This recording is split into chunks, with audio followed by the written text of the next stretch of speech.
Gunung Karang tempat perkumpulan para wali sedunia hingga saat ini. Di sisi lain, gunung ini merupakan tempat perkumpulan para jin sedunia.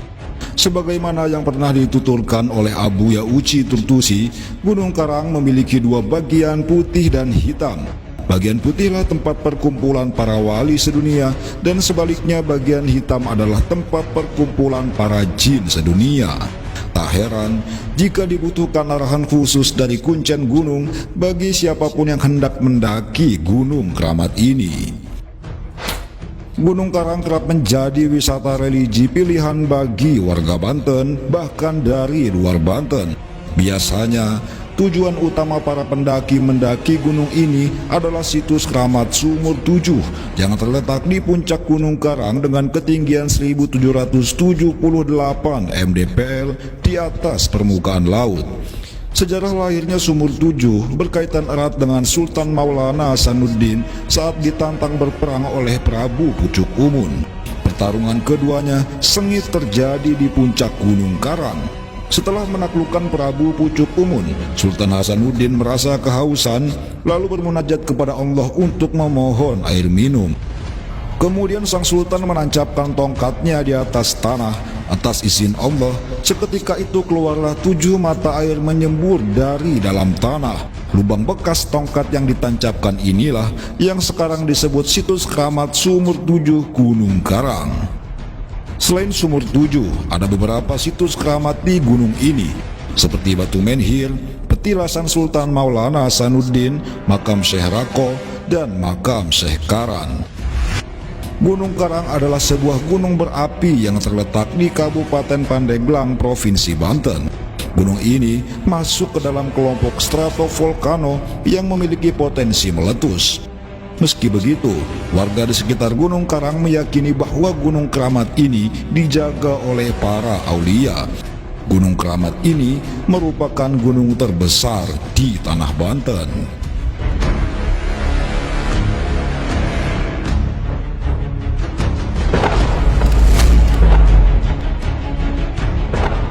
Banten di era 1500-an dikuasai oleh kerajaan Hindu di bawah pimpinan 4 orang raja yang terkenal dengan kesaktian mandragunanya. Pada saat itu, siapa yang kuat maka ialah yang berkuasa.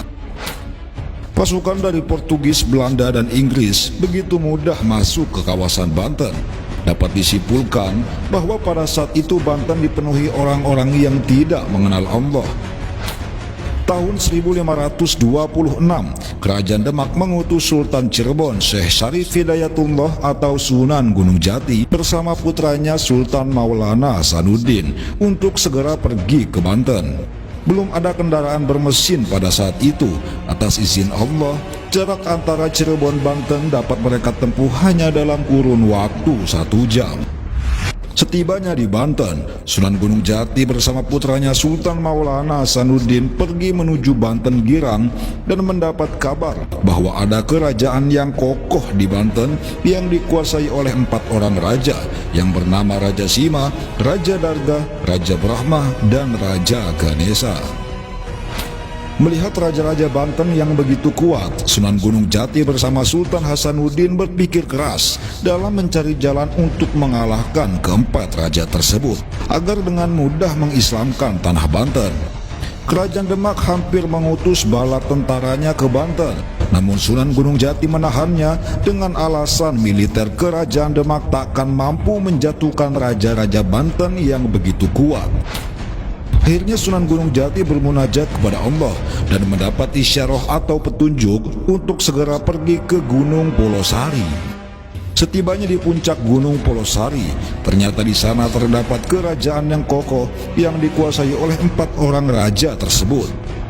Kemudian Sunan Gunung Jati bermunajat yang kedua kalinya dan mendapat isyarah untuk segera pergi ke Gunung Karang. Di tengah perjalanan menuju Gunung Karang, ternyata di antara Gunung Karang dan Gunung Polosari ada seseorang yang sedang bertapa. Lalu Sunan Gunung Jati menyapanya dan orang yang bertapa itu pun membuka matanya. Begitu matanya terbuka, terjadilah adu kekuatan mata antara Sunan Gunung Jati dengan orang yang bertapa itu. Begitu adu kekuatan mata, Orang itu pun bangun dari duduknya dan terjadilah adu kekuatan batin antara keduanya. Setelah 7 hari pertarungan keduanya berlangsung, barulah orang yang bertapa itu tumbang di tangan Sunan Gunung Jati. Dan ternyata orang yang bertapa itu bernama Brata Guru Sampang.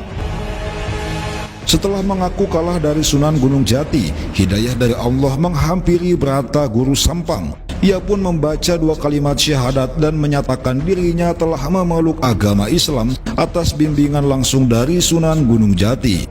Setelah mendapat hidayah, Brata Guru Sampang melepas dan tak mau lagi ikut campur soal urusan Gunung Karang, Gunung Polosari, dan Banten, serta memutuskan hijrah ke daerah lain. Setelah berhasil mengislamkan Brata Guru Sampang, lalu Sunan Gunung Jati memerintahkan putranya Sultan Maulana Hasanuddin untuk bertapa di atas sebuah batu hitam berukuran 2 meter persegi yang diberi nama Watu Gigilang.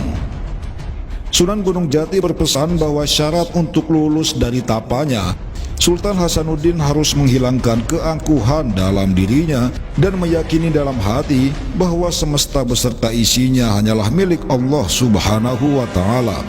Cirinya, ketika Watu Gigilang itu telah terangkat dengan sendirinya, berarti Sultan Hasanuddin telah lulus dari tapanya. Maka bertapalah Sultan Hasanuddin hingga jangka waktu yang tidak disebutkan. Begitu Sultan Hasanuddin terus bertapa, ternyata beliau didatangi oleh Brata Guru Sampang yang telah memeluk Islam. Dan saat itulah Watu Gigilang terangkat dengan sendirinya hingga berubah menjadi batu pancawarna. Setelah Watu Gigilang terangkat, tiba-tiba Sunan Gunung Jati datang dan berkata bahwa Sultan Hasanuddin telah lulus dari tapanya. Lalu memerintahkan putranya itu untuk segera pergi ke Banten Girang untuk melawan Raja-Raja Banten dengan membawa dan memanfaatkan kekuatan Watu Gigilang. Sunan Gunung Jati menjelaskan bahwa sumber kekuatan Banten berada di batu tersebut. Bahkan siapapun yang ingin menjadi Sultan Banten, jika batu ini tidak ada di Banten, maka tidak akan dianggap oleh siapapun. Singkat cerita, berangkatlah Sultan Hasanuddin ke Banten Girang dengan menjinjing Watu Gigilang. Kemudian mulailah kerajaan Demak mengutus bala tentaranya untuk ikut menyerang kerajaan Banten. Pasukan Demak saat itu sangatlah sedikit, tidak setara dengan pasukan Banten yang begitu banyak. Belum lagi ditambah pasukan Belanda dan Inggris yang kekuatan militernya luar biasa. Begitu berperang, 10 kali lipat kekuatan kerajaan Banten nyaris menghabisi bala tentara kerajaan Demak yang hanya sedikit. Melihat kondisi genting ini, Sultan Hasanuddin segera menghadap ke Gunung Karang, kemudian berdoa kepada Allah. Ya Allah, tidak satupun kekuatan yang aku miliki. Saat ini, tugasku ingin menegakkan kalimat Allah dan mengislamkan Banten. Dengan tugas dari kerajaan Demak dan ayahku, maka aku memohon pertolongan darimu. Atas izin Allah, tiba-tiba saja muncul 2 elemen dahsyat, yaitu air dan angin. Air yang turun dari puncak Gunung Karang menyebar ke 2 arah, satu ke arah barat dan yang satu lagi ke Karang Atu. Disusul oleh elemen angin yang muncul dari daerah Pasir Angin, datang dengan mudahnya menghantam kerajaan Banten.